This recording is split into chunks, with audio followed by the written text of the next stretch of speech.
Shaykh Salmán.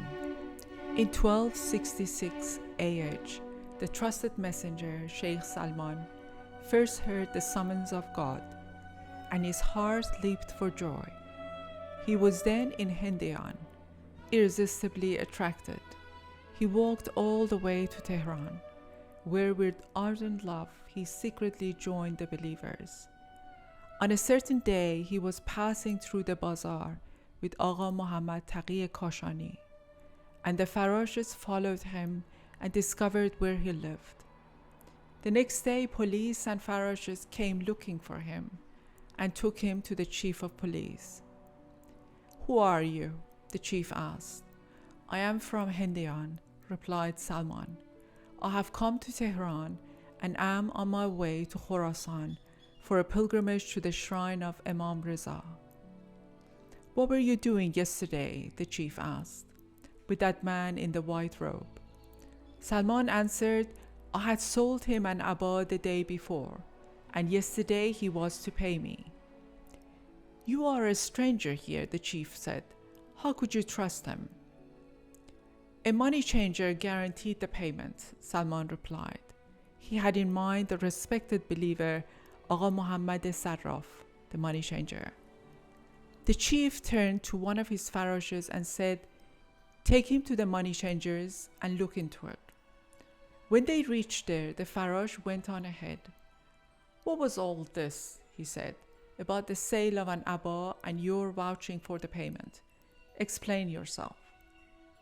"I know nothing about it," the money changer replied. "Come along," said the farash to Salmán. "All is clear at last. You are a Babi." It happened that the turban which Salmán had on his head was similar to those worn in Shushtar.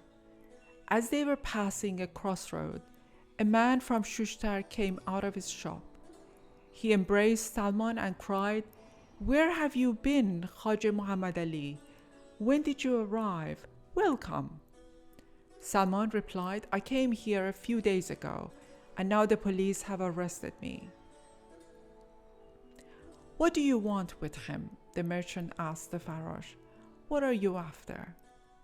"He is a Babi," was the answer. "God forbid," cried the man from Shushtar. "I know him well. Khwaja Muhammad Ali is a God-fearing Muslim, a Shia, a devout follower of the Imam Ali." With this he gave the farash a sum of money, and Salmán was freed. They went into the shop, and the merchant began to ask Salmán how he was faring. Salmán told him, "I am not Khwaja Muhammad Ali." The man from Shushtar was dumbfounded. "You look exactly like him," he exclaimed. "You two are identical. However, since you're not he, give me back the money I paid the farash." Salmán immediately handed him the money, left, went out through the city gate, and made for Hindian. When Baha'u'llah arrived in Iraq, the first messenger to reach his holy presence was Salmán, who then returned with tablets addressed to the friends in Hindian.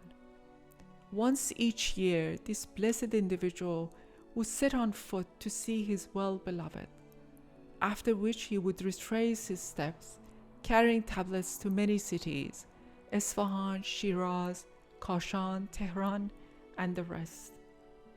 From the year 69 until the ascension of Baha'u'llah in 1309 AH, Salmán would arrive once a year, bringing letters, leaving with the tablets, faithfully delivering each one to him for whom it was intended.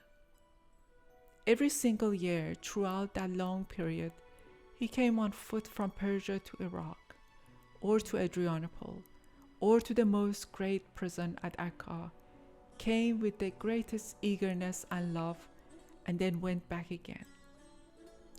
He had remarkable powers of endurance. He traveled on foot, as a rule eating nothing but onions and bread, and in all that time he moved about in such a way that he was never once held up and never once lost a letter or a tablet.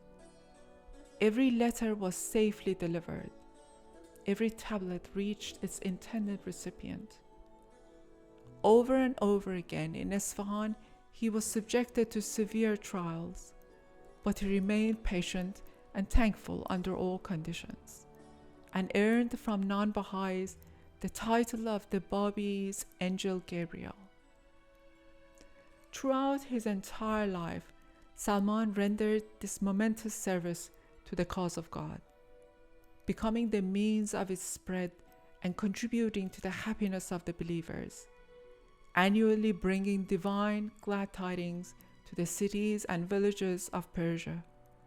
He was close to the heart of Baha'u'llah, who looked upon him with a special favor and grace. Among the Holy Scriptures, there are tablets revealed in his name. After the ascension of Baha'u'llah, Salmán remained faithful to the covenant, serving the cause with all his powers. Then, as before, he would come to the most great prison every year, delivering mail from the believers and returning with the answers to Persia.